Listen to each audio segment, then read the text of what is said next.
ndavuga inarayuda baririmba rwaye zintwari rwivugira mu gituza cyananiye abagambanyi uw'indamutsa ziratindikanwa amahina yego ye munsi y'umusaraba umukiza Yesu niho nifuza rwose guhora mpagaze n'ibuye ry'igitare rimbere igicucu rinkiza impagarara mu rugendo rwanjye uwo musaraba we wabaye ihuriro ry'ukuri n'urukundo by'Imana ihoraho unyibutsa za nzozi Yakobo yarose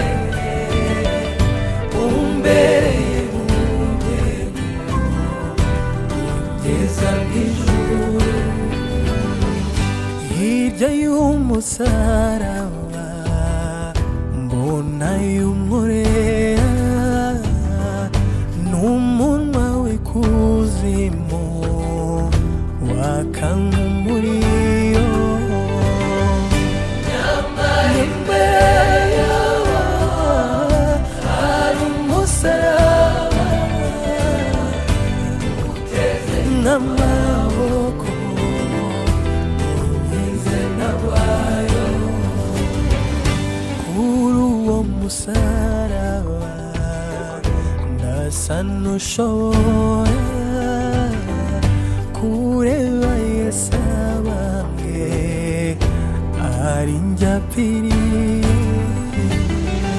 ndatangaye mukiza niwari ukwiye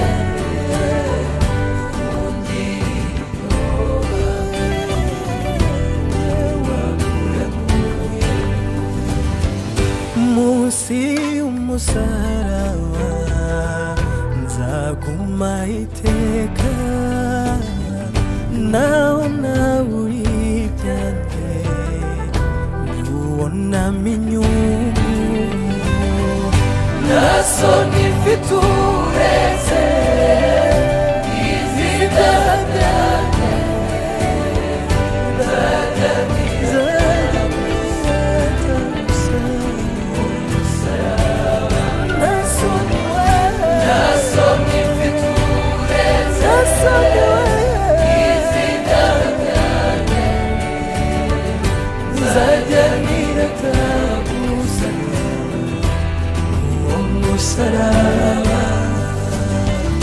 uwo mwami ni mwiza yitwa igitangaza yitwa umuziranenge